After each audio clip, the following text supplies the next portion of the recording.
Bienvenido, Francisco. Bienvenido, Juancho. Qué gusto tener nuestro primer episodio de Yus en las Rocas. Ya se había hecho esperar, ¿no? Así parece, así parece.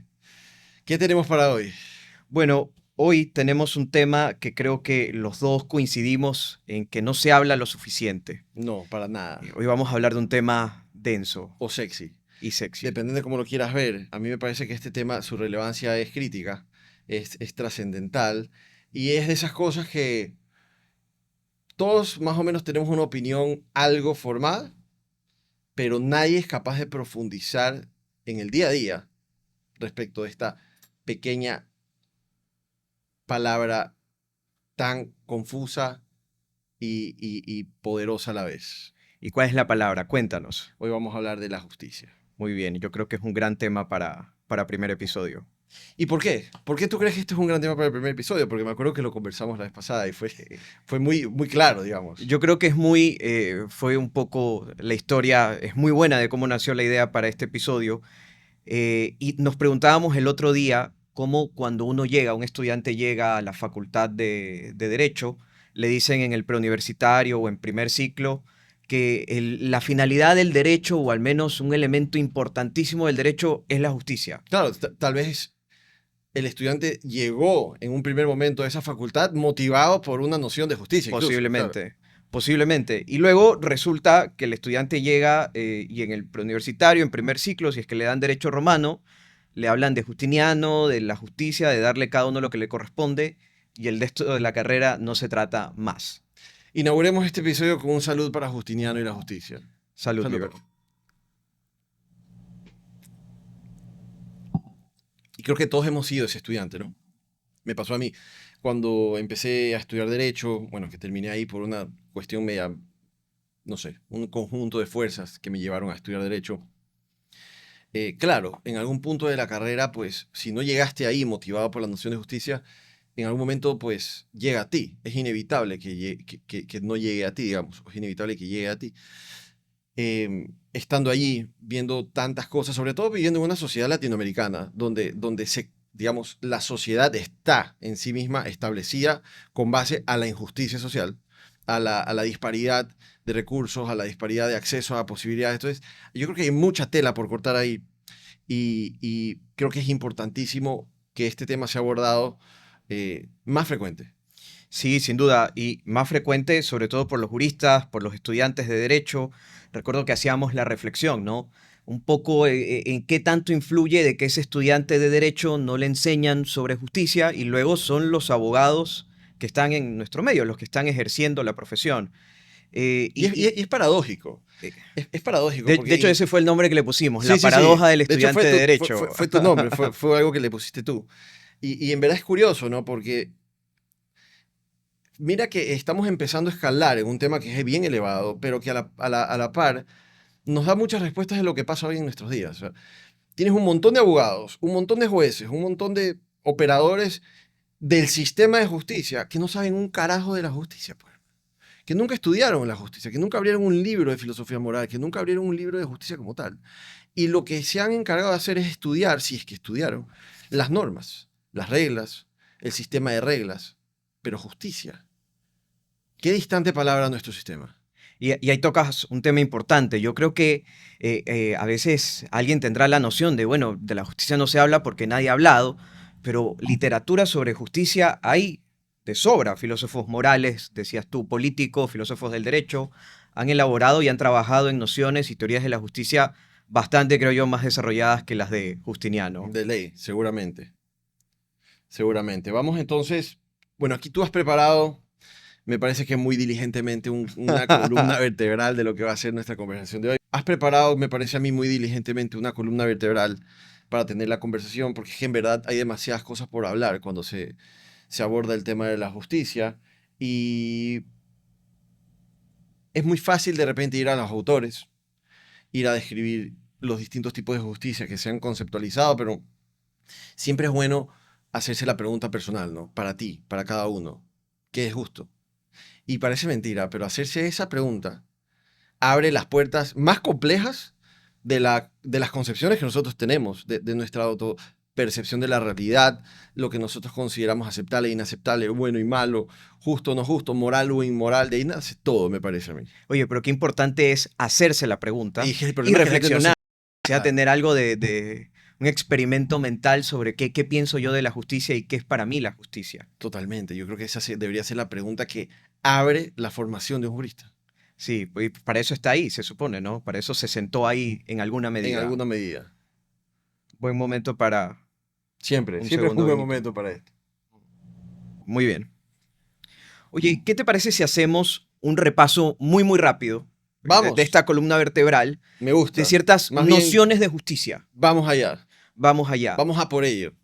Eh, Hablamos de nociones de justicia, hablamos de una idea muy vaga con la que podemos relacionar la idea de justicia, ¿no? La justicia es un concepto abstracto, es amplio, a veces es difícil saber de qué estamos hablando exactamente cuando hablamos de justicia, pero a través del tiempo pues, han habido diversos autores que han propuesto diversas nociones de justicia, o empíricamente hemos llegado a diversas concepciones de lo que significa el fenómeno de la justicia. Por ejemplo, podemos hablar de la justicia que se relaciona con la autoridad, con el fenómeno autoritativo al máximo, en la época monárquica, en donde lo que era justo era lo que el rey decía. La famosa monarquía absolutista. Un primer momento muy burdo, muy incipiente, pero primer momento finalmente sobre la justicia. Luego, yo creo que también ha sido muy relevante esta noción que relaciona la idea de justicia con la idea de libertad. Esa idea que hoy en día yo creo que está detrás del pensamiento de los Los libertarios, libertarios, que claro. tiene ahí de gran autor detrás teórico a Nozick, Nozick, por Nozick. ejemplo. Y claro, es esta forma de, sí, una superación de ese estado absolutista, de decir, oye, todo el mundo tiene que tener, aunque sea la oportunidad de acceder a todo, de acumular riqueza, todo el mundo tiene que tener la oportunidad de acaparar el poder político, y al menos la justicia debería significar libertad. Pero mira cómo desde ya se ve que la justicia siempre tiene digamos, una fenomenología, por decirlo de alguna manera, dual, ¿no? Porque siempre viene como lo que ocurre en las ciencias sociales, ¿no? Mucha izquierda necesita en algún momento que venga una derecha, mucha derecha en algún momento necesita que venga una izquierda, mucho absolutismo monárquico, mucha divinidad impositiva, en algún momento viene el liberalismo más, digamos, reaccionario a imponer las ideas de libertad, del Estado liberal a partir de la Revolución Francesa. O sea, me parece a mí que podemos ir dibujando una primera noción de justicia nuestra, digamos, Ok. que es la justicia se va centrando en el choque de dos fuerzas Una en, el justicia cho- dialéctica en un propiamente. choque de dos fuerzas, digamos, Interesante. siempre como contrapuestas que hacen necesario encontrar un punto medio. Y no es tan sencillo como dibujar a la diosa Temis y poner a balancear las cosas. No, realmente son dos fuerzas o múltiples fuerzas que nos llevan siempre a encontrar, a chocar, a ser divergentes y a encontrar, digamos, un punto medio, por decirlo de alguna manera, un punto de encuentro que logre, digamos, colorear y dar cabida a las distintas concepciones. Es muy loco eso. Tienes una noción de la justicia como un justo medio, en cierta Como un medida. justo medio, me parece que esa es una buena forma de, digamos, Interesante. llamarlo. Tenemos una primera Sí, noción una entonces primera de... noción, digamos, nuestra aquí, muy, muy al calor de las copas. Perfecto. Oye, relevante también estos valores, principios tan abstractos, ¿no? Hablamos de la justicia como libertad, pero yo creo que más relevante y más desarrollos han habido sobre la justicia como igualdad. Y ahí sí el abanico es muy, muy Claro, amplio, totalmente. desde una justicia como igualdad entendida en términos formales, meramente, y una justicia como igualdad ya del comunismo, por ejemplo, de Karl Marx y todo este tema, y la igualdad formal, material, plana de la sociedad. Claro, Entonces, sí, sí. Y ese radicalismo igualitario es lo que hace que los libertarios, liberales, digamos, quienes, quienes abogan mucho más por la no intervención de fuerzas externas a la voluntad del individuo, eh, eh, las quieran lejos, ¿no? No eh, quieran estar ahí porque, digamos, detrás del concepto de igualdad bajo el argumento de igualdad, pues se pueden justificar muchas cosas, ¿no? este reaccionarismo, ahorita me acordaba que tú hablabas, ¿no? De derecha, izquierda y todo esto, mira cómo se vive en Latinoamérica, ¿no? Hablamos de un concepto de filosofía política que tiene relación con la justicia, hablamos de libertarios y vemos el fenómeno latinoamericano entre progresismo, ahora en Argentina muy a la Milei, ¿no? Somos un shampoo, Somos un macho, somos shampoo, un somos shampoo, es un shampoo. nuestro realismo Y sí, mágico. no, increíble, es de locos. Oye, ¿qué opinas tú de la justicia, en cambio, esta noción de justicia atada al mérito?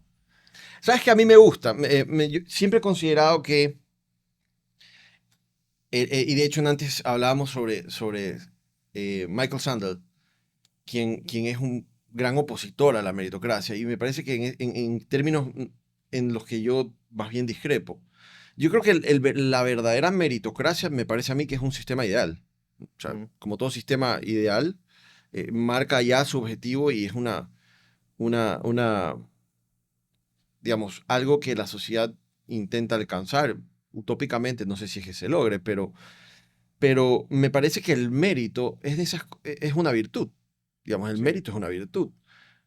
Mencionabas tú, para un poco dibujar las objeciones que tiene este autor a la meritocracia, que pues él mencionaba que hay personas que nacen con ciertas A las ventajas culturales y económicas culturales, que Rawls un incluso poco físicas. les opone, físicas, Incluso claro. físicas. Ponías el ejemplo del Esa es atleta la ventaja natural. el atleta nace con las ventajas natural, la contextura física nata para poder correr 100 metros planos y pues qué tan meritorio es eso si ya vino dado. Son condiciones que ya vienen dadas.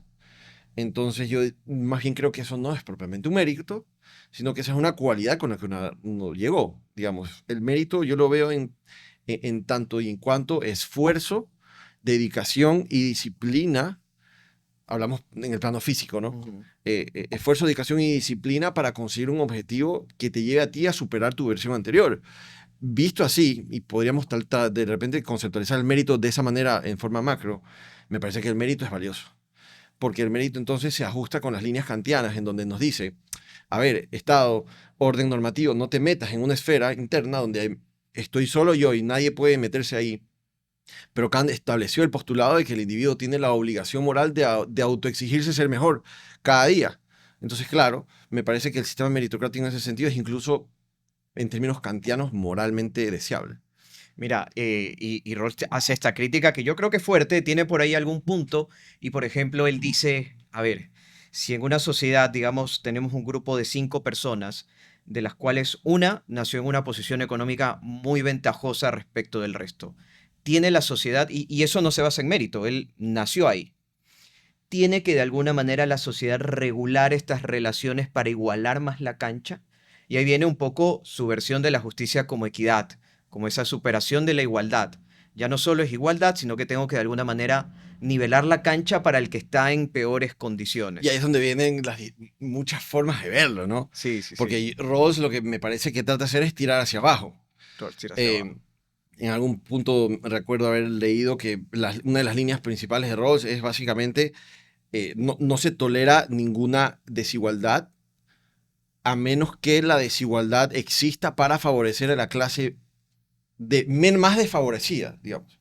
Entonces, solo en ese sentido, digamos, justifica moralmente Sí, la claro. desigualdad. Entonces, claro, si tú tiras de ese argumento y vas hablando de ese argumento, vas a llegar al punto en donde Rawls considera moralmente aceptable empobrecer a la población con el objetivo, digamos, final de tener equidad, digamos. Sí. Entonces, ¿hasta qué punto la equidad o el deseo de equidad o la óptica, el objetivo de la equidad es realmente no solo aceptable moralmente, sino también deseable socialmente, ¿no? Porque al fin de cuentas hay que traer esas cosas al mundo real y en el mundo real, pues, tenemos sociedades globalizadas, sociedades comerciales, sociedades que interactúan, que intercambian, que se mercantilizan, que están, digamos, basadas en la teoría del conflicto, donde hay muchas divergencias y variabilidad.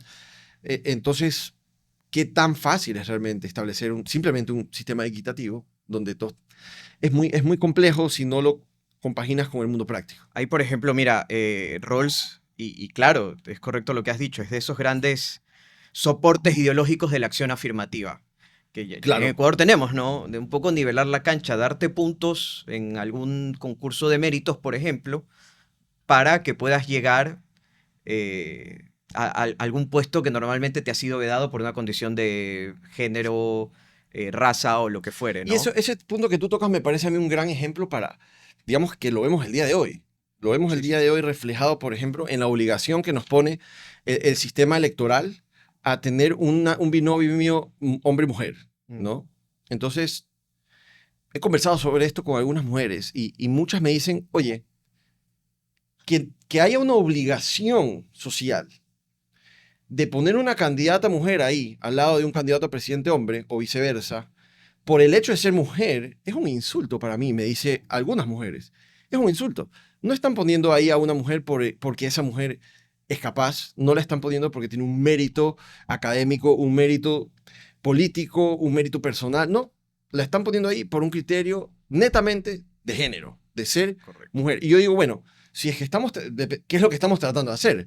¿Estamos tratando de sacar adelante un país o estamos tratando de pagar deudas históricas de injusticia pasada? Entonces, creo yo que también es algo que tenemos que aprender a enfocar, porque si lo que nos estamos tratando de encasillar o nuestro esfuerzo es, vamos a pagar las deudas que tenemos con las microcomunidades o con los sectores de género o las minorías a quienes, digamos, históricamente se han afectado, vamos a dejar poco espacio, poca memoria RAM, digamos así, para sacar adelante un país. Y yo quiero que los postulantes a la presidencia de la República estén ahí porque son lo mejor que tiene este país y no porque estamos tratando de pagar una deuda histórica realmente. Entonces, me parece que hay dos objetivos sociales que a todos nos debería realmente importar, que están chocando de una manera importante y que no estamos discutiendo desde el plano de la justicia, lo estamos discutiendo desde el plano de lo político. Y por ahí viene el periodista y por ahí viene el Sí. político. Pero ¿qué pasa para efectos de justicia social? ¿Es eso realmente deseable desde el punto de vista social? ¿O queremos ahí a las personas más capaces, sin importar su género? Oye, tú dices algo que me llamó mucho la atención y yo creo que tiene sentido en la siguiente idea. Creo que has puesto el dedo en la llaga.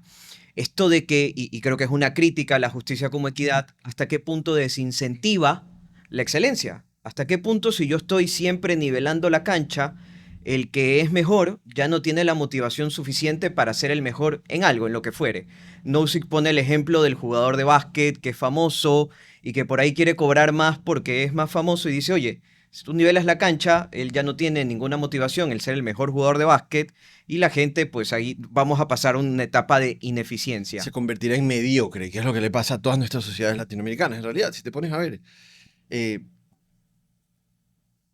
parte de la base, ¿no? Ujú. En donde nuestra sociedad, es la realidad, nuestras sociedades son sociedades eh, diferenciadas. Son sociedades mayoritariamente de personas que no tienen acceso a cosas, a recursos, a educación, a tal, y hay pocas personas que sí tienen acceso. Entonces, dado que la sociedad en sí misma es desigual, yo creo que es algo con lo que tenemos que saber jugar. Esa es la cancha. Yo creo que lo que pecan muchos teóricos es pensar que la cancha es blanca o la cancha es negra o la cancha es plana. Ninguna cancha es plana. Ninguna cancha es blanca, ninguna cancha incluso las canchas verdes tienen dos colores, dos tipos de verdes diferentes.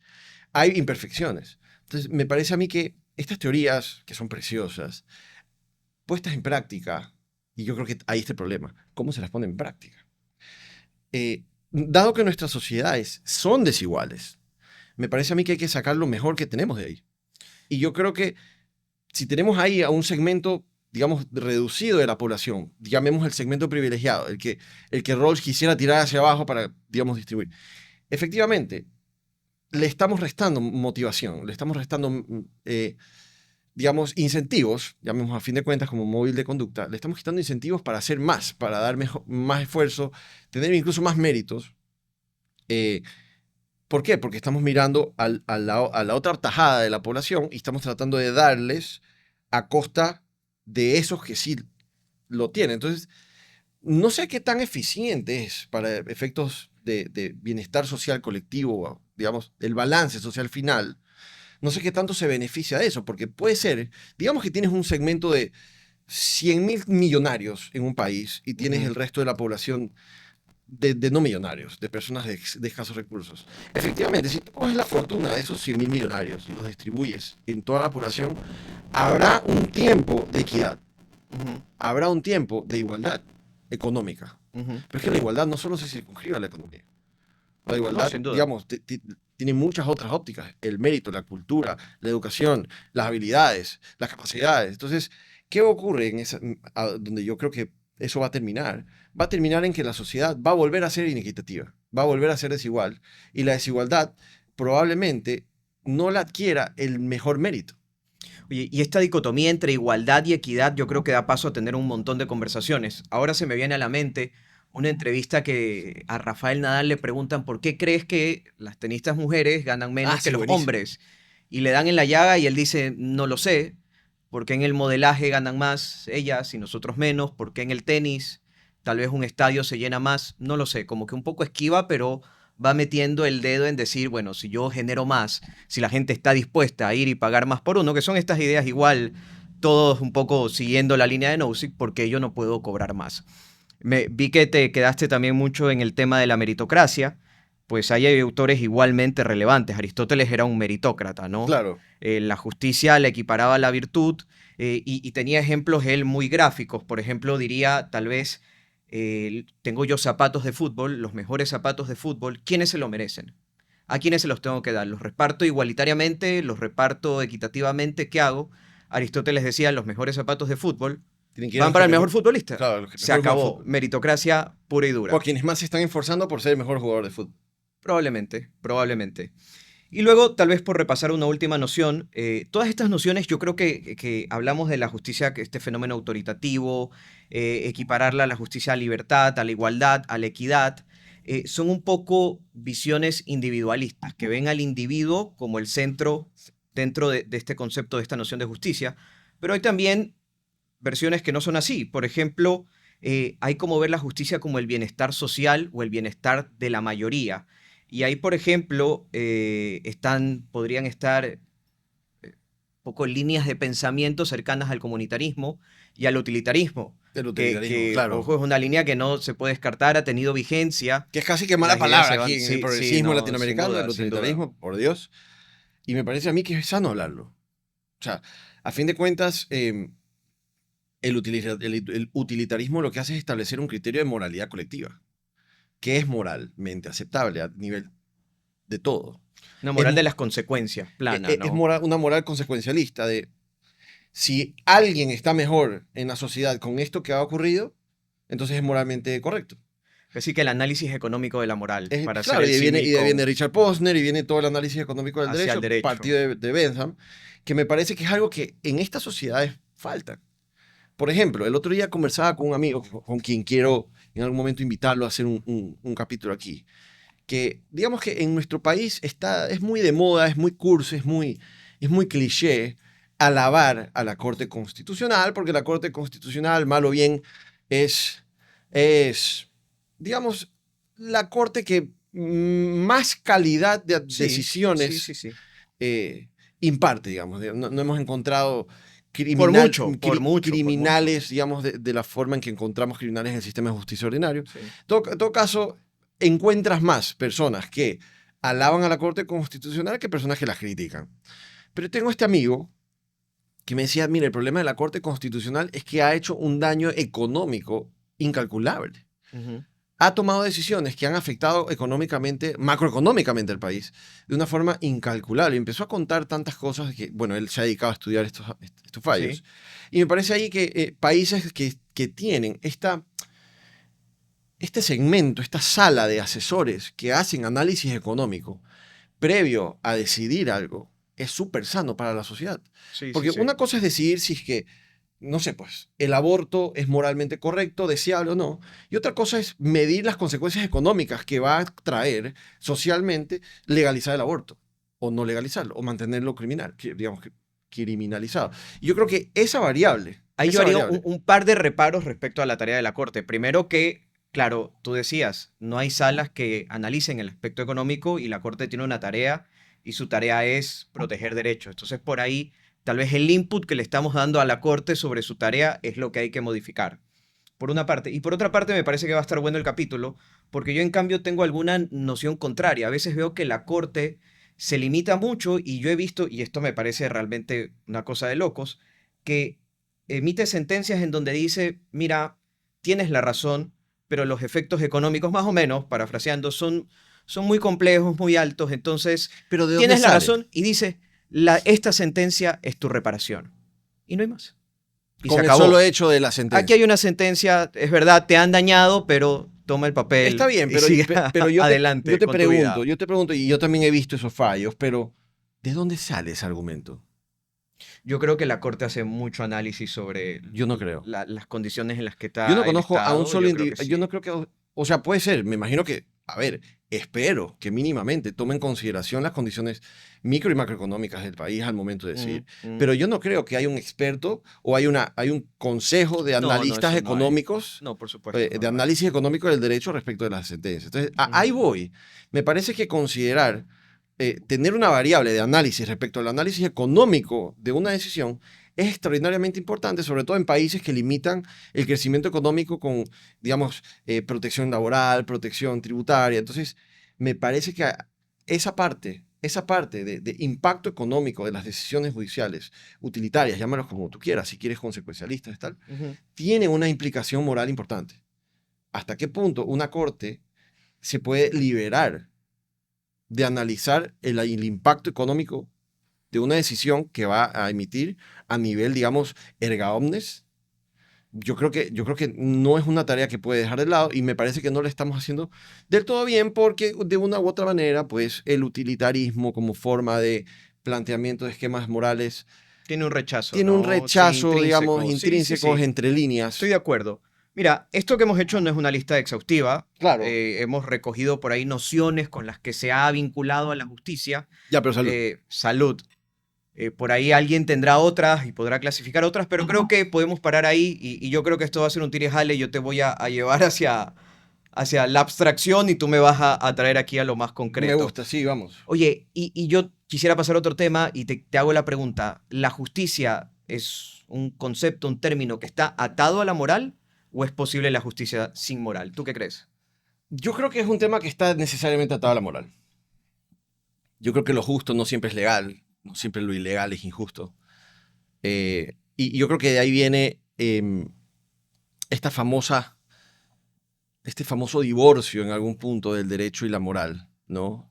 Porque la justicia es tan compleja Ujú. que si vamos a esperar comportamientos justos de todas las personas, yo creo que va a ser imposible regular nuestras conductas. Ujú. Entonces, creo que la separación que hubo entre el derecho y la moral fue desde cierto punto un criterio utilitarista. Creo que buscaba un efecto social determinado de, ¿sabes qué? Vamos a dejar por un momento de lado las opciones moralmente La famosa correctas tesis de la separación conceptual que creo que algún rato y lo que vamos a hacer es simplemente delimitarnos a volveremos. regularnos porque lo que necesitamos es convivir en paz y en armonía. Y yo creo que eso es un objetivo que un poco le bajaron la vara, lo establecieron como algo un poco más aterrizado, manejable, que ver cómo constantemente alcanzamos ese mundo perfecto que la justicia nos trata de dibujar, Yo digamos. estoy de acuerdo, yo creo que la justicia al final del día es un concepto que mejor se ubica dentro del campo de la filosofía moral. Creo que sacarlo de ahí le resta poder explicativo, ya justicia significa muchas cosas. Y por ese lado creo que estamos en la misma línea. Asimismo hemos asumido aquí un compromiso los dos, que yo creo que podemos anotar como un segundo compromiso, en que somos cognoscitivistas éticos. Para nosotros el discurso moral es relevante, hay como hablar de moral y racionalmente hay como discutir de moral.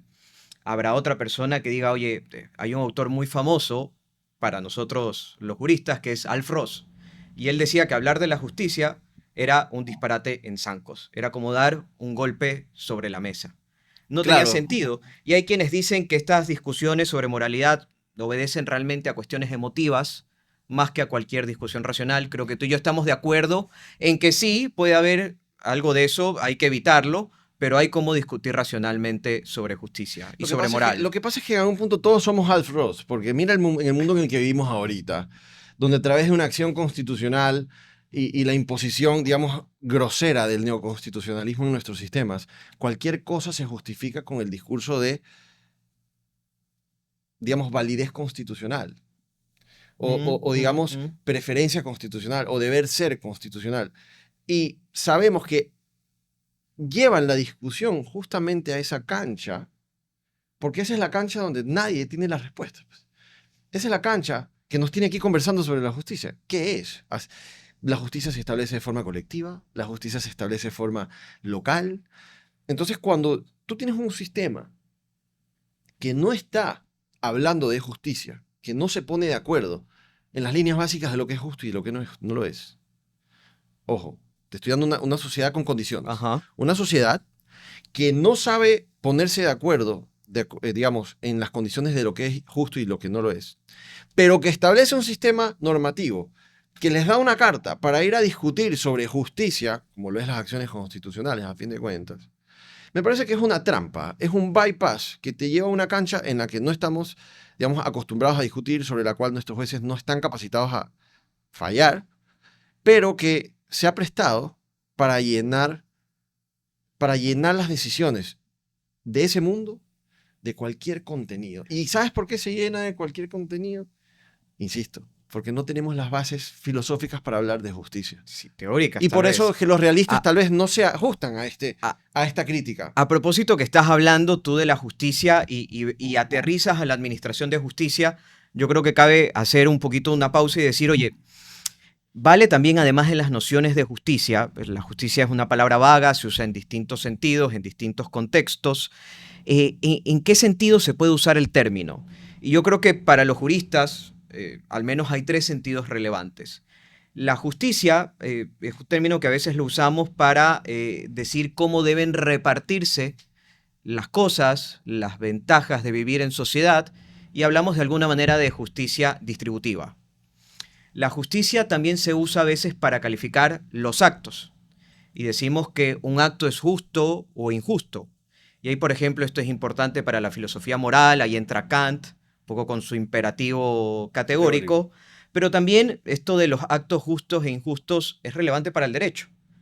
Y no para el derecho en general, sino yo te diría particularmente para el derecho penal, que ahí un poco me meto yo en tu cancha, y es este tema de regular el castigo, de regular hasta qué punto hay ciertas conductas que son tan intolerables que llegan a esta cancha, y hay teorías también que naciendo de la justicia pues, restaurativa, tú sabrás mejor, justicia correctiva, etcétera, aterrizan en el campo del derecho penal y de la teoría de la pena.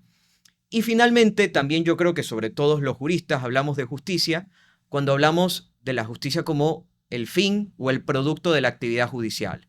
Decimos que los jueces hacen justicia.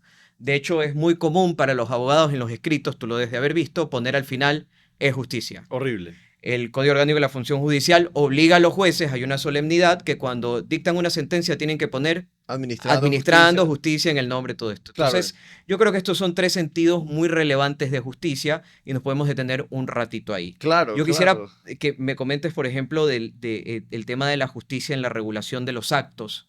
La teoría penal más o menos cómo la lleva. ¿Sabes que en ese sentido, después de estar tanto tiempo encerrado conmigo mismo y mi mente respecto a qué es lo que hace o debe hacer el castigo? Yo diría sin temor alguno que en este momento tengo más preguntas que respuestas. Okay. Hay mucha conceptualización al respecto, ¿no? Tenemos los retribucionistas clásicos, está Kant, está Hegel, podemos hacer una pasada por ellos, llegamos a Beccaria, llegamos a la justicia restaurativa, y a medida que más pasa el tiempo y más me detengo a leer las mismas líneas una y otra vez, y conozco de uno u otro autor más, me doy cuenta que al fin de cuentas no hay una respuesta propiamente correcta, sino socialmente útil. Yo creo que la respuesta moralmente válida en este sentido es la socialmente útil, y por eso es que tal vez pueda considerárseme un utilitarista a mí.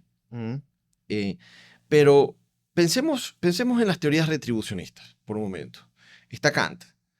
Y mira que Kant, a mí me gusta Kant en este sentido, y me gusta Hegel también en este sentido, porque Kant propone una visión del castigo bastante digna por ponernos en su mente, en su cabeza. Para Kant, el castigo, primero, el castigo de Kant tenía que tener características muy puntuales. Esencialmente retributivo, ¿no? 100% retributivo. O sea, Kant, yo creo que tenía la ley del talión en su mesa y el tipo la leía a las noches. Que debe ser la teoría de la justicia más incipiente y longeva que tenemos, ¿no?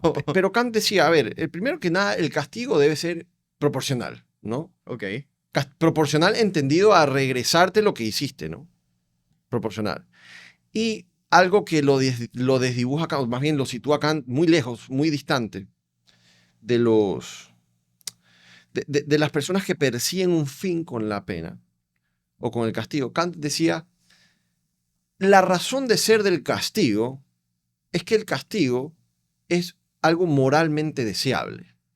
Y mira el argumento de Kant, me gusta el argumento de Kant, y dice lo siguiente: si tú estás pensando que ese delincuente, pobrecito, hay que reformarlo, hay que rehabilitarlo, hay que, no creció en las condiciones necesarias, no tuvo las... Justo me iba a ir yo a preguntarte de la justicia restaurativa, porque Pero ya vamos generalmente allá. se la asocia como paternalismo y ya veo el rechazo, No, y está no, no, bien. ojo, estoy citando a Kant. Ah, ok. Estoy citando a Kant. Estoy poniéndome en la mente de Kant. Ok. Y lo que te dice Kant es, si tú haces eso, si tú tratas al delincuente como pobre ser que creció en condiciones, Paternalista. digamos, inadecuadas, que él no es dueño de su destino, él actúa por necesidad y muchas cosas de los criterios que hoy se pueden incluso ver en la discusión, digamos, actual, dice Kant, le estás quitando la dignidad. Estás tratándolo como un individuo que no es autónomo, que no es capaz de tomar sus decisiones morales propias. Estás relevándolo de una consecuencia moral. Y al relevar a una persona de una consecuencia moral, tú lo estás irrespetando. ¿Por qué? Porque lo estás desconociendo como individuo autosuficiente en la toma de decisiones. Entonces Kant dice, lo moralmente aceptable y lo digno, porque acuérdate que el principal imperativo categórico de Kant era tratar al individuo como fin en sí mismo y no como medio Como para medio consecución para- de fines. sí. Entonces, la forma de tratar a ese individuo como fin en sí mismo es sencillamente regresarle una consecuencia moral por lo que ha hecho. Y de hecho, para Kant, no hacerlo es una injusticia. Kant dice, si no castigamos a este individuo, estamos siendo injustos con tres personas. Principalmente con la víctima. Porque la víctima tiene derecho a que esa persona sea castigada. Segundo, y no menos importante, con la sociedad. Porque si no castigamos al delincuente que ha, digamos, defraudado las expectativas, los valores sociales, estamos siendo cómplices de ese delincuente respecto de la sociedad que nos está mirando. Y tercero, con el mismo delincuente, porque estamos tratándolo como un individuo amoral. Y todas las personas son personas morales. Que la persona no tenga la capacidad para ejercer adecuadamente la moral es algo que le compete a él, y netamente a él. Entonces, por eso el punto de vista kantiano me parece a mí interesante y me parece que algo que lo hace a Kant es Y particularmente, Kant es Kant, ¿no? Al final del día. particularmente interesante, es que Kant se mantiene vigente. Sí. Kant se mantiene vigente. Entonces las sociedades se transforman, el mundo avanza, digamos, cosas aparecen, otras desaparecen, y Kant parece ser que cada vez se torna más vigente. Ok. Entonces, bueno, eso es lo que te puedo decir por ahora por Oye, Kant. Juancho, y yéndonos un poco al tercer sentido, que yo creo que para los abogados es el más interesante. Si yo te hago la pregunta, ¿tú crees que la tarea de un juez realmente es administrar justicia, aplicar justicia o es otra cosa? Si el juez es un tarado, ¿no? Y si es un genio, Si es un genio, sí. ¿sí? El ¿Tú problema crees es cómo que...? determinamos eso. Mira, yo tengo ahí mi discrepancia porque yo digo, a ver, ¿qué deseamos del juez o cuál es la tarea del juez? Por ejemplo, Ojo, un jus voy a naturalista. elaborar mi respuesta después un poco más. Vamos. Porque no, Vamos, pero por ejemplo, si tenemos un jus naturalista, que ya son una especie en peligro en extinción, diría que un juez es justo. ¿estás seguro? Sí, yo Yo no estoy creo. completamente seguro. Para mí los neoconstitucionalistas son jus naturalistas Fuerte, fuerte. García distorsionados. Amado le da like a tu comentario Distorsionado. ahorita. Por favor, García Amado, dame un retweet porque es que... Pero mira, el jus naturalista diría el juez es justo en la medida en que aplica el derecho natural y se pasa un poco el derecho positivo por cualquier lado. Para un positivista la justicia es Salud, un salud por poco... eso. Salud, mi bro. Es un poco más compleja porque, claro, no puede apelar al menos un positivismo ideológico fuerte que acepta la tesis de la separación conceptual entre derecho y moral, pues no, es difícil apelar a que la tarea de un juez es la justicia, pero por ejemplo ahí podría haber un camino para entender a la justicia lejana a la moral, y el juez justo es el que aplica la norma de manera formal, Es que exegética, ahí nos vamos a ir a Hegel. y vamos a ir a no Hegel. casi que la interpretación lo más literal posible. Por ahí hay un camino para el positivismo que no sé si vale la pena. Déjame rebotarte la idea con Ok. esto que viene a mi mente y no puedo dejar de pensar en Hegel ahorita. Y es que, claro, es fácil hacer la pregunta con el engaño diciendo, bueno, ¿será que el juez administra justicia o no? Mm, Esa pregunta me parece que en sí misma puede ser engañosa porque está esta noción de la justicia un poco más integral que te dice, a ver, la justicia no es algo que necesariamente se alcanza con una decisión de un juez. digamos, y para evitar esta idea de que el juez sea la, digamos, la bandera de la justicia personificada y evitar que una persona tenga tanto poder que diga qué es justo y qué no, vamos a crear instituciones. Entonces serán las instituciones las que vayan un poco dibujando los criterios de lo que es justo y lo que no. Y por eso Hegel era una persona que creía que la justicia se alcanzaba a través de las instituciones. Entonces Hegel decía, no va a ser un juez el que diga qué es justo y qué no. Va a ser el sistema. Y el sistema, ¿por qué? ¿Cómo lo va a hacer el sistema? Bueno, el sistema lo va a hacer de la siguiente manera. Será el sistema que crea las normas, las que creen normas que sean justas. Pues yo creo ahí, por ejemplo, y serán los jueces que aplican esas normas quienes pues de una u otra hacen como una contracara de la norma y viene una conjugación de varios elementos. Déjame rebotarte la pregunta. Y entonces, ¿la justicia es una actividad del juez o del legislador? Porque si el legislador hace la norma justa, el juez solo tiene que aplicarla. O el juez tiene que desconocer un poco al legislador. Hay buena discusión. Yo creo que los jueces no aplican el derecho, lo crean, al menos en algún sentido. Y el juez solo tiene que aplicar la norma justa que hizo el legislador y pasamos el problema de la justicia al legislador. O el juez también tiene que tener en la cabeza cuando está resolviendo un caso concreto el tema de la justicia. Yo me atrevería a decirte que esa respuesta, la pregunta sigue siendo tramposa, porque me estás poniendo una falsa dicotomía y creo que hay más otras opciones. Okay. Hay varias otras opciones. Pero yo creo que a fin de cuentas la respuesta la da necesariamente el sistema. Creo que la respuesta es sistemática. Okay. Digamos, si vivimos por ejemplo, vivimos en este país, en donde creo yo, no sé, espero no ser el único, que anhela que desaparezcan los criterios naturalistas que están, digamos, disfrazados en los criterios neoconstitucionalistas. ¿Por qué? Porque tenemos estos jueces que todo lo tornan en una cuestión constitucional y desconocen la ley. Y el problema con desconocer la ley es que volvemos a la tiranía del juez. Y la tiranía del juez nos lleva al activismo judicial y el activismo judicial nos lleva al fracaso. Y ahí estamos. Entonces yo creo que volvemos al criterio del medio. Génova también te está dando otro digamos, like ahorita y muy bien. Si volvemos al criterio del medio, si tenemos demasiada, digamos, demasiada tolerancia, me parece increíble que tengamos tolerancia al activismo judicial. Si tenemos hoy en día es el día a día. Digamos, si tenemos demasiada tolerancia al activismo judicial, vamos a empezar a extrañar al positivismo crudo. Digamos, y si es que tenemos un mundo de positivismo crudo, vamos a extrañar un poco de activismo judicial. Y es que todo en la vida debe tener su justo punto medio. Y yo creo que el justo punto medio, al menos en nuestra discusión actual, debería materializarse en una discusión sistemática. Debería haber algún tipo de consejo, o esta debería ser la discusión de los candidatos a la presidencia, estas cosas son las que deberían poner presidentes, quitar asambleístas, porque eso es lo que hace un sistema autopoyético, se autodepura de acuerdo a lo que va necesitando. En este momento necesitamos reglas duras que limiten a los jueces. ¿Se está discutiendo eso a nivel político? No, porque la política está allá y nosotros los juristas estamos acá. Pero eso es lo que realmente debe estarse discutiendo. Yo creo tu convicción, la creo, la entiendo, la recibo, pero yo sí creo que el jurista que va a extrañar la aplicación de reglas pura y dura no hay. Yo creo que el jurista está contento en este mar de incertidumbre. Yo creo que no, yo no estoy contento. Y de los principios tú no, yo creo que la mayoría sí, de poder argumentar lo que sea con lo que sea. Realmente en el Ecuador no hay líneas claras de nada, no hay desarrollos, hay países que probablemente se toman esto un poquito más en serio. Es que el problema, eso nos lleva a un problema, loco. Y es que yo creo que no está mal argumentar lo que sea como sea. Creo que eso es un ejercicio, digamos, de libertad completa de la personalidad. Vivimos en un país libre y eso es libertad de cada uno. El problema no es argumentar lo que sea como sea. El problema es que quien toma la decisión no sabe cómo valorar o juzgar con base a argumentos de lo que sea con lo que sea. Digamos, no, el juzgador, el tomador de la decisión, no es esa persona capacitada para realmente escuchar argumentos, juzgar o sopesar de acuerdo a un criterio de corrección o incorrección, sino que estamos en un país socioculturalmente, digamos, identificado o con características que creo que son un poco incompatibles con ese modelo de juzgador, a fin de cuentas. Yo te soy muy honesto. Yo, honestamente, creo que la actividad del juez no debe ser hacer justicia. Yo creo que la actividad de un juez es un poco aplicar el derecho. Entiendas el derecho, y ahí sí un poco me remito, dependiendo del sistema. Pero entonces tú tampoco estás feliz. Tú tampoco estás feliz. No. Habrá un sistema de fuentes que dirá el derecho son reglas, son principios, son valores, son esto, son lo otro, y dependerá un poco de qué entendamos por derecho. Pues yo creo que el juez no tiene que estar pensando en justicia, creo que eso es tarea del legislador.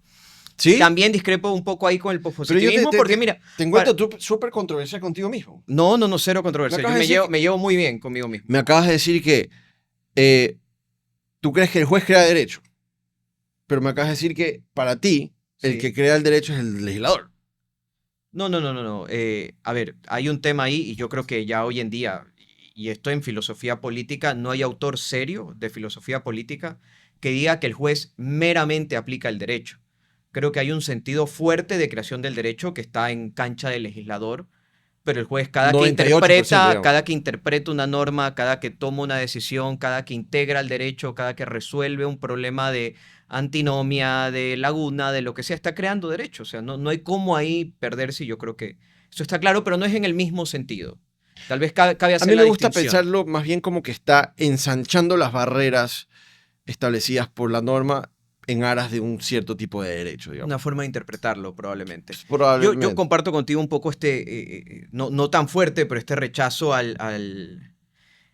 pospositivismo en cuanto No por positivismo relativizan todo. necesariamente. ¿A Yo, cuál? Al yo moralismo de García Amado. soy enemigo del neoconstitucionalismo más rancio, Bueno, pero es que digamos. todos. Yo ahí Digamos. sí creo que ahí ese es un término que solo en Latinoamérica tuvo No, o sea, no relevancia. quiero generarlo al pospositivismo en general. Ok. Netamente neoconstitucionalismo. Término y ahí con relevancia solo en ciertos espacios, hay pocos autores. Los que se denominan, creo, neoconstitucionalistas, no comprende bien de dónde va la cosa, pero bueno, pues yo creo que el pospositivismo también tiene algo ahí y es Muy valorativo, claro, muy suscribir valorativo. la tesis de la unidad de la razón práctica. Es decir, cuando yo resuelvo un tema, cuando yo tengo un tema enfrente mío, política, derecho y moral se entremezclan. Y a la final, las razones del juez pueden ser tanto morales como jurídicas como políticas. Una sola mejora. El derecho no es solo autoritativo, dirían, sino también es valorativo. Hay un tema ahí importante y entonces hay cómo sostener que el juez hace justicia, Es que mi problema es pero hay un poco es darle discrecionalidad en sentido fuerte mi también. problema con el neoconstitucionalismo es que olvidó el aspecto autoritativo del derecho, lo hizo netamente valorativo. Y es que ahí nuevamente estamos perdiendo la balanza. Claro, El derecho tiene que tener ambas. claro, el neoconstitucionalismo acá llega como una especie de, oye, han descubierto este tema de los principios están por encima de las reglas. Y lo están, pero es que no podemos Y es por vivir a ahí. punta de Pero un principios. pospositivista te dirá, no está por encima, las reglas son reglas y hay que aplicarlas en la medida en que sean aplicables, pero Claro, podemos hay hablar de los ocasiones, principios en la cena, si quieres. hay Digamos. ocasiones en las que un principio podría estar por ahí. Me parece súper interesante. Oye, Juancho, me gustaría terminar un poco analizando un tema adicional, son las características de la justicia. Chuta. Y yo podría por ahí decirle características de la justicia para mí, un poco estos aspectos que uno le puede atribuir a la justicia, un poco aspectos antagonistas que moldean la postura que uno tiene. Y te diría, el primer aspecto, son tres los que quiero analizar, la justicia es absoluta o relativa, Uf. en el sentido de, hay un solo ideal de justicia que existe, ha existido y existirá siempre, que un poco hay que acceder a él, o la justicia depende de la persona o depende de la sociedad, de la época, es relativa. ¿Qué opinas tú? Para mí el concepto de justicia es tan complejo como te dije al principio, que yo creo que no hay un solo concepto como tal, sino que tiene distintas aristas. Pluralismo. Es como Dios ya, que está dividido en Padre, Espíritu Santo, Hijo, tal. Un ejemplo muy bueno de esta forma de entender a la justicia absoluta, de hecho, son las religiones, ¿no? Sí, Ahí sí no hay... pero no mira, hay... fíjate que para mí, esto es algo mío, digamos, Ujú, algo, así lo veo yo. Para mí está la justicia visto como objetivo social, ujú. ¿sí? Donde puedes ver, qué sé yo, pues, donde tú siempre tratas de dibujar tu sociedad ideal y tratas de caminar hacia allá. Que es lo que ha hecho la Constitución, las constituciones. Tú lees las constituciones y Pura directriz. es la descripción del cielo. O sea, tú ves eso y es el cielo Oye, descrito en normas.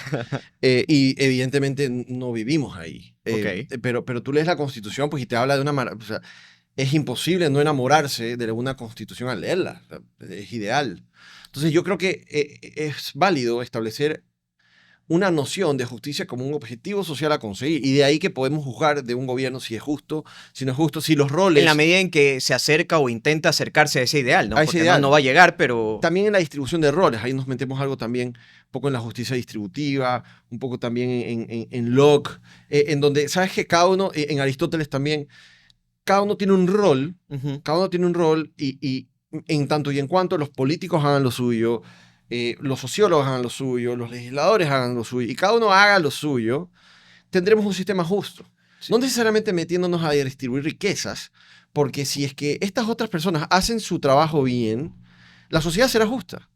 Y eso, pues, para responderte, un lado de la justicia para mí, como objetivo social. Y el otro lado es una cualidad personal. Yo creo que está el hombre justo.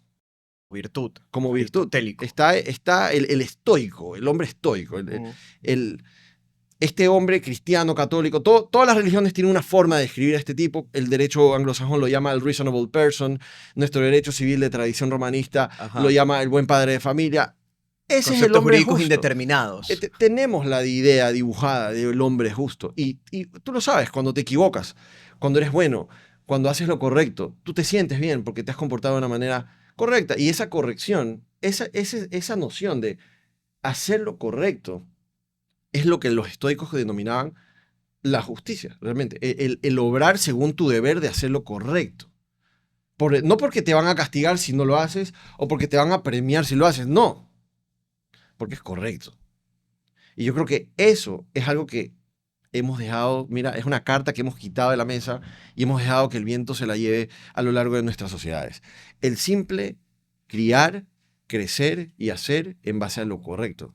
Y para mí, eso es un hombre justo, a fin de cuentas. Es una cualidad personal, tiene muchas variables ahí, pero creo ser capaz de conceptualizar a la justicia en esos dos enfoques, como un objetivo social y como una cualidad de la persona. Yo creo que los modelos ideales son completamente necesarios y tú sabes, los modelos ideales son típicos de la filosofía y a mí mi amor de la vida es la filosofía del derecho y por ejemplo para poder por ejemplo para poder juzgar a un juez de su calidad uno tiene que tener un modelo ideal. El juez tiene que ser imparcial, tiene que ser independiente, tiene que tener estas características y ese juez no existe. Tiene que ser una buena persona. Pues yo tengo que juzgar al juez y digo qué tan imparcial es, qué tan independiente es, qué tan el modelo ideal sirve, yo creo que un poco para medir esto. Yo soy un relativista. Yo creo que no hay cómo hablar de una justicia que está siempre y que no ha cambiado y que no cambiará. Yo creo que la justicia tiene ciertos matices. Kelsen era un relativista y ya esto es decir bastante, pero bueno, qué bacán hubiera creo que por ahí poder tener aquí a Kelsen un día tomándose una copa, un vino, a ver además, más, sí. uno de esos manes. Bueno, pues todavía podemos, tal vez Alexi lo conseguimos en algún rato. No sé. Que le gusta la copa además. Sí. Bueno, vamos. Ya, una segunda característica, un poco siguiendo esta dicotomía, ¿cómo uno accede? Como si uno ya se quiere poner serio, que ya quiero encontrar los parámetros de la justicia. ¿Cómo uno accede a la justicia? ¿Con criterios materiales o procedimentales? Por criterio material, por ejemplo, estaría ahí un Atienza diciendo la justicia es dignidad humana. El concepto de dignidad humana, mientras lo sigas, vas a llegar a temas justos. Kant, con sus imperativos, son criterios de alguna manera materiales. Y procedimentales, a la Rawls, a la Habermas, en donde no te dan un criterio material, sino te dicen, mira, tienes que ponerte el velo de la ignorancia. Con personas no sabes quién eres, no sabes de dónde vienes, no entiendes tus propias condiciones, entiendes ciertas reglas del juego de la sociedad, pero finalmente no tienes información de ti, te pones en la posición originaria y justo va a ser a mí me parece lo muy que un arbitrario, grupo de Rawls. personas empiecen a conversar al respecto y Rawls argumenta que de esa conversación ideal, que nunca se va a dar, pero que tal vez vale la pena replicar, probablemente con inteligencia artificial, pero Oye, que vale la pena, interesante, ¿no? Hacer el modelo de Rawls con Posición, inteligencia artificial. sí. El otro día me metí en eso. Pero, o es siguiendo un procedimiento de estas características que uno llega al ideal de justicia. O hay un criterio, dignidad humana, llámale, el humano tiene unas características propias, o es siguiendo un procedimiento que uno llega a la justicia. ¿Qué opinas tú? Siento que esta pregunta tiene que ver con la respuesta que di antes, ¿sabes? Ujú. Si nos referimos a Manolo, ya sabemos cómo es él respecto a la dignidad y por ahí se queda profundizando y, digamos, analizando, investigando y, digamos, su obra parte de ahí. es, digamos, ese es su piedra angular. Yo diría que lo asocio a, como lo conceptualicé yo, el objetivo social, al objetivo personalizado, al criterio de persona. Yo creo que lo que nos está tratando de decir Manolo es, si realmente entiendes la dignidad, ojo, esto es lo que creo, si realmente tú, como persona, entiendes la dignidad, obrarás en consecuencia. Te comportarás en consecuencia, respetarás a las personas como persona, administrarás justicia si eres un juez, considerando la dignidad, crearás normas considerando la dignidad de las personas si eres un legislador. Entonces, a fin de cuentas, creo que todo está un poco entreverado, pero yo creo que Manolo hace referencia a eso como, como yo lo diría, una cualidad personal. Ujú. Y yo creo que más bien ese criterio material al que tú te refieres, más bien procedimental, es lo que yo diría el objetivo social. La sociedad, el todo, pone sus propias formas de alcanzar objetivos. Si queremos conseguir el objetivo A, B, C, estableceremos la vía para llegar a ellos. Y claro, esa vía será un procedimiento, si lo quieres ver de una u otra manera, ¿no? Será un suceso lógico de pasos a Ujú. dar que activarán, digamos, consecuentemente una cadena progresiva de cosas que nos llevará, digamos, o nos acercará al objetivo. Yo creo que eso es lo que se denomina la justicia procedimental. Me parece que tiene que ver con la consecución de objetivos sociales. Entonces, no sé qué responderte al respecto. Me parece que son dos Dos variantes, caras de la moneda. son dos De caras de una hecho, misma. A mí yo lo veo de así, hecho, son dos mira, caras de una cuando misma moneda. Atienza no desarrolla mucho su concepción metaética de las cosas, pero claro, cuando me parece que Lucas Viseri desarrolla un poco o trata de extraer de su obra ciertas cosas, y dice él tiene criterios materiales de la dignidad humana, pero también, ojo, cree que hay ciertos temas procedimentales que son necesarios. Entonces hay por ahí un mix del tema. Me voy con una última cosa, y yo creo que si el ideal de justicia en el derecho se ha traducido en algo, en la discusión contemporánea es en la discusión de los derechos humanos, de los derechos individuales.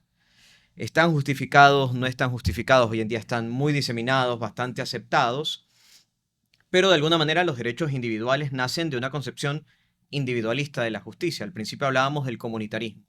Si yo creo que la justicia debe estar atada a la dimensión social del hombre, entonces como el tema de que tiene derechos individuales me parece medio irrelevante, como que me meto en un utilitarismo muy grave, muy fuerte, muy, digamos, del menos desarrollado de Bentham y no de Stuart Mill, y digo, oye, los derechos humanos y los derechos sociales no tienen justificación, al menos prima facie, porque lo que importa es la sociedad y no el individuo. ¿Qué opinas tú por ahí? Yo creo que, a ver, el tema de los derechos humanos es un asunto a tocar con pinzas. Me parece que se ha invertido muchísima creación literaria ahí. Se ha invertido muchísima em, esfuerzo universitario, académico, en la propagación de la idea de los derechos humanos. Ha penetrado, ha permeado los sistemas de justicia. Tenemos hoy el criterio de convencionalidad de la Corte Interamericana de Derechos Humanos y grandes etcétera que pues todos los que nos escucharán lo tendrán incluso más claro que yo. El problema, creo yo, es que el criminal ha encontrado en los derechos humanos una patente de corso,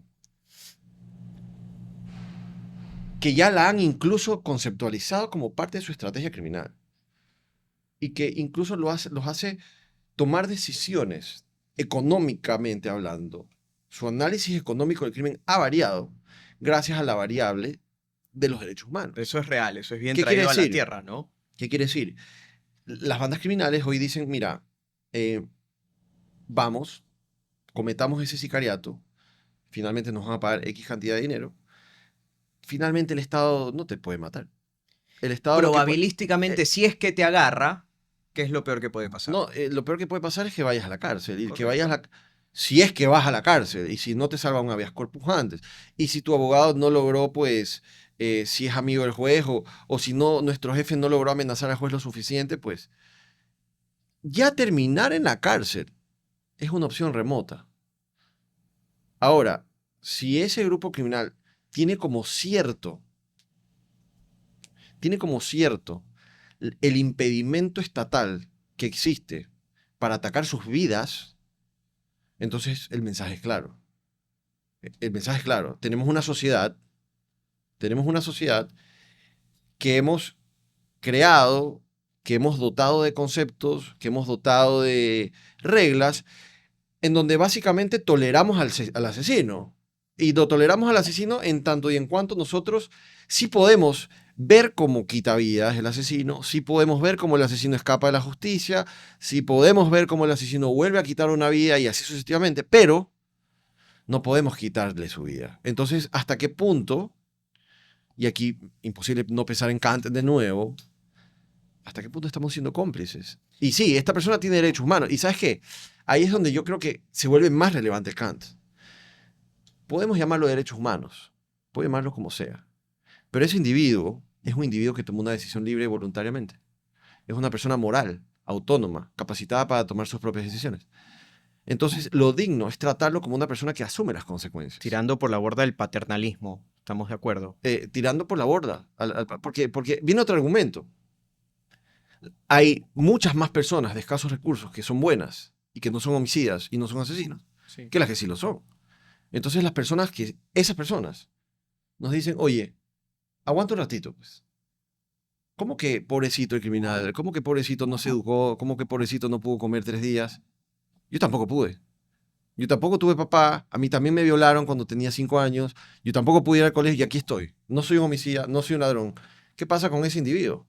Entonces, hemos hecho del criminal el centro de nuestra discusión jurídico-penal de tal forma que estamos dejando de lado al individuo que en condiciones, digamos, en condiciones precarias, incluso busca la manera de comportarse adecuadamente. Y esa persona merece un aplauso, pues hermano.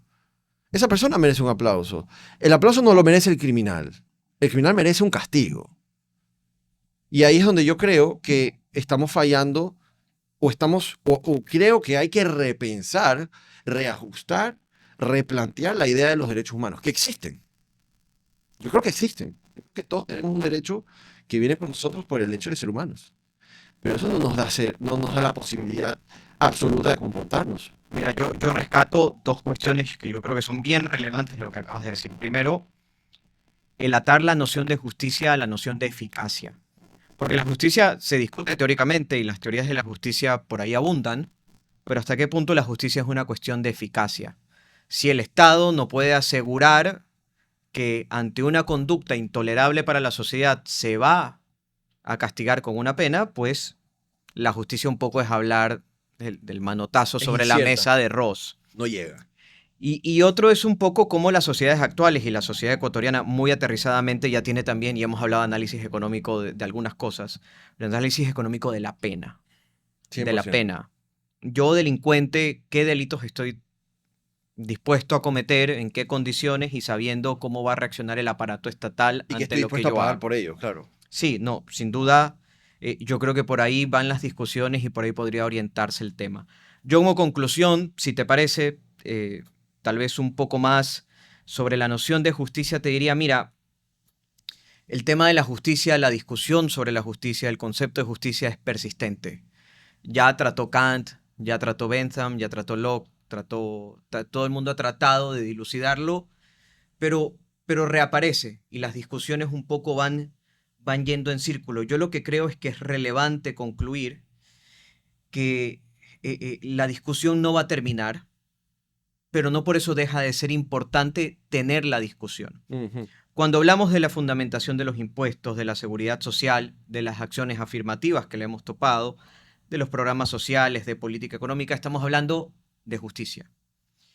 Y yo creo que discutir sobre justicia debería estar más presente dentro del discurso político, pero sobre todo, y me atrevo a decir, y tú sabes que ahí yo tengo un tema, mi corazón está cerca, Académico. en el discurso de los juristas y sobre todo de los juristas en formación, a los cuales no se les da o no se les entrega estos elementos que un poco tú y yo hemos tratado de discutir el día de estoy hoy. 100% de acuerdo contigo. Sí, no puedo agregar algo más, realmente. Hay que hacer parte, o sea, mientras nuestros políticos sigan discutiendo las cosas que discuten y no incorporen este tipo de conversaciones a la discusión política, realmente entonces no serán políticos. Serán politiqueros, personas que están ahí buscando su beneficio personal. Pero mientras no antepongan a su beneficio personal. Este tipo de discusiones de qué es justo, qué es un sistema justo, cómo mejoramos este sistema para que sea un sistema justo, qué injusticias podemos ver en nuestro sistema, digamos, qué injusticias podemos curar de nuestro sistema. Mientras esa discusión no se incorpore por parte de los políticos, seguirán siendo lo que son y seguiremos viéndolo como los vemos, ¿cierto? Y lo mismo en el sector jurídico académico. Mientras los chicos que hoy se forman como abogados no tengan este tipo de reflexiones, este tipo de llamados, ¿sí? Porque el estudiante que está estudiando Derecho ¿Cuál es la vocación del está jurista? despertando está ahí por algo, por una vocación. Y mientras no haya una voz que le hable a esa vocación, sino que hayan voces que los llenen de reglas, de procedimientos, de cosas secundarias, formales, y no se hable lo medular, entonces tendremos abogados que van a insertarse en un sistema que está podrido y que funcionarán en el sistema podrido. Y no tendrán capacidad de cambio ahí. Y es muy lastimoso eso, y tal vez este es el comentario más mordaz que yo voy a lanzar, pero es que hoy en día las escuelas del derecho, si el derecho fuera la construcción, te enseña más a mezclar el agua, el cemento, la arena, que a diseñar un poco la casa, el edificio, lo que sea. O sea, es más un tema de práctica, de cómo haces el trámite, de cómo solucionas la cosa, de leer la norma escrita que mañana cambia. Y eso es. Y ahí está, y no tanto de generar criterio y de formar a la persona con mentalidad y con vocación jurídica. De acuerdo, de acuerdo. Yo creo que con eso y con la botella vacía. Nos vemos la siguiente vez con una botella nueva. Muy bien. Chao. Chao.